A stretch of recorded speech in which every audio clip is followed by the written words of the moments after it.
세계는 지금 테러와 전쟁 중.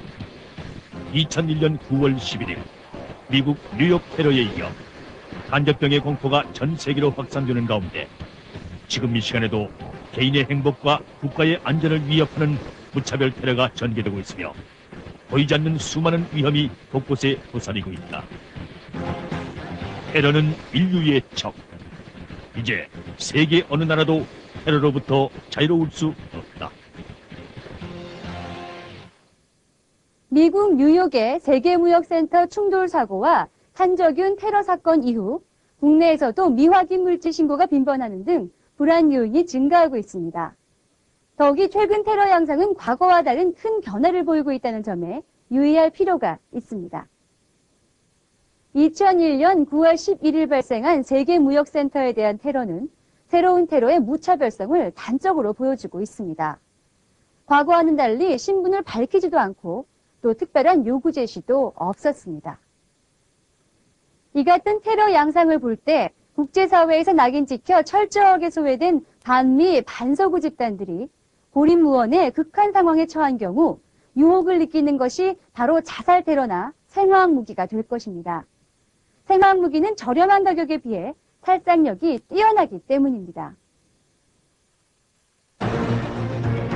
특히 2002년 월드컵 축구대회, 부산 아시안게임 등 테러 요인이 부각되고 있는 우리나라는 생화학 테러에 대한 대책이 기묘한 때라고 볼 수 있다. 따라서 테러에 이용되는 각종 생화학 물질에 대한 기본적인 이해와 함께 생화학 테러에 대한 철저한 대비책을 강구해야 할 것이다.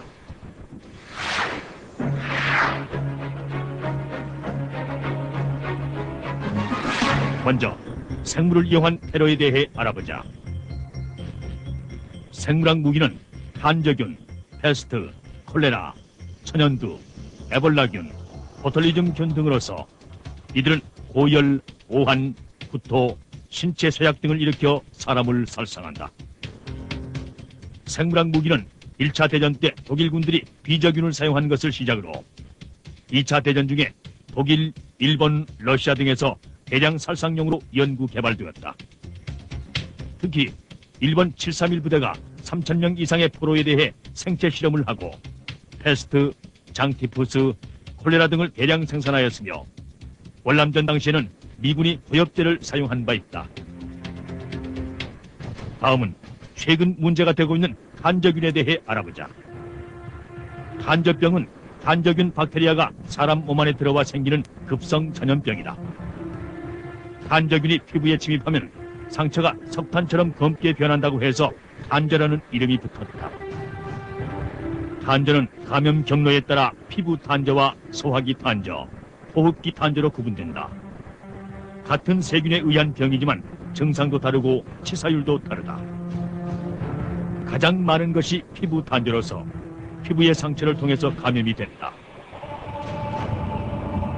증상은 피부가 헐고 검은 딱지가 생기는데 탄저균 독성이 혈관을 통해 전신으로 퍼지면 사망하게 된다. 비교적 치료가 쉽지만 치료 시기를 놓치면 환자의 20% 정도가 사망합니다. 소화기 탄저는 간접균이 음식물과 함께 입을 통해 소화기로 들어갔을 때 발생하는데 초기에는 식중독과 유사한 증상을 보이다가 심한 복통, 토혈, 설사 증상이 나타나며 사망률은 25에서 60% 정도이다. 가장 무서운 것은 호흡기 탄저인데 증상이 나타난 지 하루 안에 치료를 시작하면 고칠 수도 있지만 증상이 감기와 비슷하기 때문에 치료 시기를 놓치기 쉽고 90%가 사망할 정도로 치사율이 높다. 최근 미국에 살포된 탄저균은 흰 분말로 가공됐기 때문에 백색으로 보이는 것일 뿐 탄저균이 백색이라서 그런 것은 아니다. 필요에 따라서는 얼마든지 다른 색이나 모양으로 가공이 가능하다. 대량 살상을 목적으로 항공기로 살포하거나 폭탄으로 만들어 투하할 수도 있는데 탄저균 포자를 대도시의 공기 중에 살포하면 1kg으로 10,000명에서 30만 명까지 해칠 수 있다. 또한 우편물에 탄저균을 넣어 보낼 수도 있고 환기구를 통해 건물 전체를 오염시킬 수도 있다.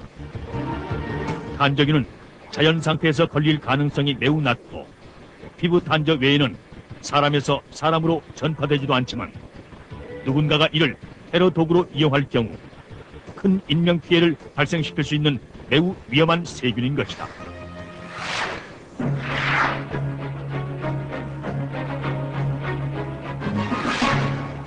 다음은 화학가스를 이용한 테러에 대해 알아보자. 화학무기는 넓은 지역에 대하여 대량 살상이 가능하며 증거인멸이 용이하다는 특징이 있다. 또한 적은 비용으로 개발이 쉽기 때문에 화학무기는 흔히 가난한 자들의 핵무기라 불린다. 특히 북한의 화학전 능력은 유사시 즉각 천여 톤의 운영이 가능하고 연구, 생산, 저장 시설을 다수 보유하고 있으며 강력한 화학부대 편성 등 독자적 화학 공격 능력을 갖춘 것으로 분석되고 있다. 화학작용제는 생리적 작용에 따라 신경, 수포, 질식, 혈액, 무능, 최루작용제로 나눌 수 있다. 신경작용제로는 살인이 대표적인데 자율신경에 영향을 주어 시력 감퇴와 호흡 곤란, 근육 경련을 일으키는 급속살상작용제이다. 이를 치료하기 위해서 아트로핀 주사제와 옥신 주사제를 주사해야 한다. 수포작용제는 눈과 호흡기에 상해를 입히고 피부에 붉은 반점과 둥근 수포를 형성시키는데 일반적으로 증상이 즉시 나타나지 않으면서 심한 효과를 발생시키는 지연살상작용제이다.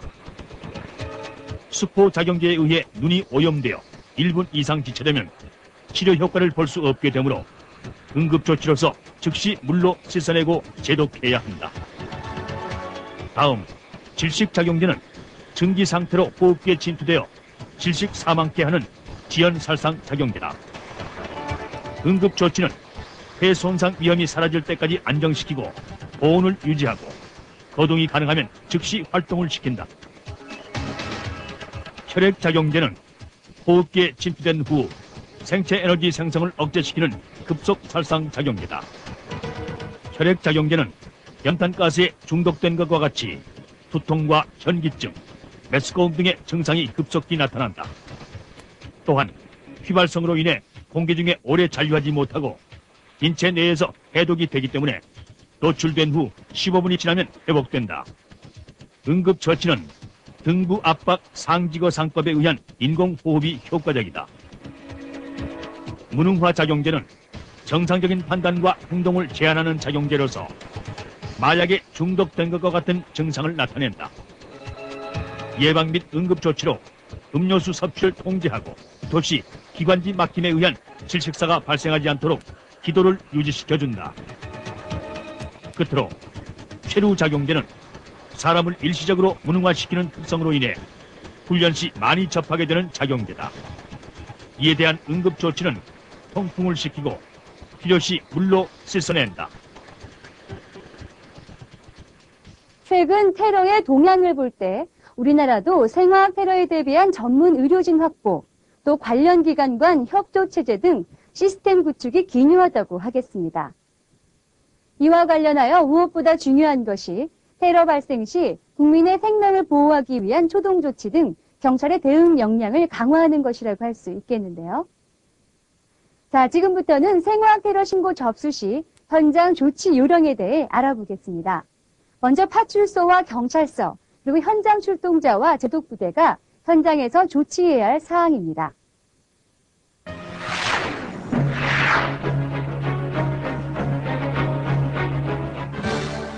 먼저 신고를 받은 파출소에서는 사건 발생 장소, 사건 개요 등을 침착히 파악하여 경찰서로 즉보한다. 112 순찰차 요원 등 출동자는 반드시 방독면, 보호의, 장갑 등 보호장구를 착용하고 현장에 출동한다. 현장 주변에 폴리스 라인을 설치하여 일반인의 접근을 통제하고 현장을 보존한다. 위험물을 손으로 만지거나 냄새를 맡지 말고 현장에 그대로 보존하여 제독부대 등 전문 처리팀에게 인계한다. 경찰서에서는 보고 접수와 동시에 지방청에 즉시 보고한다. 보건소, 국립보건원, 군제독부대, 시도 민방위과, 소방서 등 관련 부서에 통보한다. 112 타격대와 제독부대, 형사, 정보, 보안 요원을 현장에 출동시킨다. 현장 출동자는 반드시 방독면, 보호의, 장갑 등 보호 장구를 착용한다. 현장 출동자는 오염된 환자를 통풍이 잘 되는 곳으로 이동시켜 응급 구호 조치를 하고 구송하거나 구급대원에게 인계한다. 현장 주민을 대피시키며 원거리에서 접근을 통제하고 차량은 우회 조치시킨다. 현장에서 주변 거동 수상자에 대한 사진 촬영 등 체증 활동과 범인 검거 활동에 주력한다. 제독부대는 제독 장비를 활용해서 현장을 제독하고 구호 활동을 전개하며 의심물은 반드시 이중봉투에 밀봉하여 보건당국에 검체를 의뢰한다. 제독부대는 탐지반, 통제반, 제독반으로 나누어 각각 임무를 수행한다. 의심물이 생물인 경우와 독가스인 경우로 나누어 제독부대의 임무 수행에 대해 알아보자. 먼저 생물 테러인 경우, 탐지반은 의심물체에 접근하여 의심물을 탐지한다. 탐지 결과 생물 테러 의심물일 경우 생물 표지판을 설치하고, 통제반은 주민 출입을 통제한다. 탐지반은 비닐 등 1차 검체 수거 용기에 오염물을 밀봉하고 라벨을 붙인 후 플라스틱 등 외부 충격에 강한 용기에 2차 검체 수거 용기로 포장한다. 이를 다시 검체 의뢰서와 함께 최종 포장 용기에 3차 포장하여 국립보건원에 의뢰한다. 끝으로 제독반은 오염 지역을 소독한다. 화학가스 테러의 경우, 탐지반은 화학가스 탐지를 위하여 탐지지 KM8을 20m 간격으로 Z형으로 설치한다. 탐지지 KM8은 화학가스 종류에 따라 색깔이 변하는 화학가스 탐지지이다. 탐지지 판독 결과 신경가스로 판정되면 가스 표지판을 설치하고 가스 용기를 수거하고, 통제반은 주민을 통제한다. 끝으로 제독반에서 제독제 DS2나 STB를 살포하여 오염원 등을 제거한다. 지금까지 테러 접수 시 경찰의 현장 조치 요령에 대해서 살펴봤는데요. 테러에 효율적으로 대응하기 위해서 무엇보다도 중요한 것은 각 기관별 업무 협조입니다. 경찰의 초동 조치와 더불어 국화학부대는 오염물질을 수거하고 오염지역을 제독합니다. 또한 국립보건원은 의심물을 분석하고, 민방위본부는 주민을 통제하며, 소방서는 인명구조 활동에 주력하는 등 각 기관별 적극적인 업무 협조가 중요합니다. 자, 다음은 생화학 테러 발생 시 대피 요령 및 유의사항에 대해서 알아보겠습니다.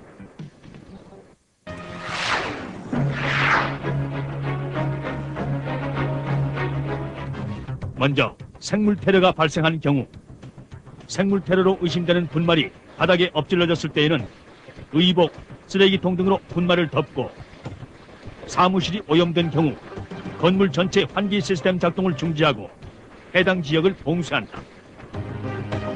의심스러운 지역을 소독하고 환자를 병원에 후송하여 치료한다.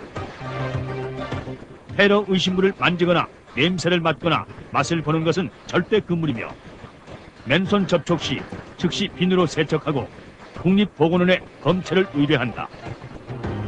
특히 환저균으로 의심되는 우편물의 특징은 발신자가 모르는 사람이거나 발신자 주소가 없으며 크기에 비해 무겁거나 한쪽으로 기울고 전선, 철사나 기름 얼룩, 백색 가루가 있는 경우가 많다는 점에 유의한다.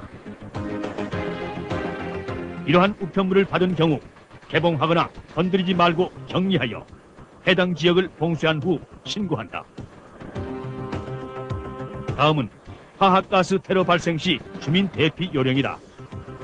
먼저 화학가스 사고가 발생하면 바람이 부는 방향을 고려하여 오염된 지역을 판단, 안전한 지역으로 신속히 이동한다. 대피할 때에는 방독면이나 물수건, 마스크, 비닐 등을 이용하여 호흡기를 보호하고 피부 노출을 방지한다. 건물이나 실내로 대피했을 경우에는 창문이나 문틈 등을 밀폐하여 외부 공기를 차단한다. 오염된 지역의 식수나 음식물을 먹지 말고 오염 물체를 맨손으로 만지지 않는다. 화생방 경보를 해제할 때까지 가급적 실내에서 대기한다. 지금까지 생화학 테러의 유형과 현장 조치 방법, 그리고 대피 요령에 대해서 알아봤습니다. 이제 생화학 테러는 우려가 아닌 현실로 나타나고 있습니다. 그러나 테러는 그 어떤 명분으로도 용납될 수 없는 인류 공동의 적입니다. 우리 경찰은 대테러 능력을 강화하고 각종 위해 요소로부터 국민을 보호하는 안전 파수꾼으로서의 역할에 최선을 다해야 할 것입니다.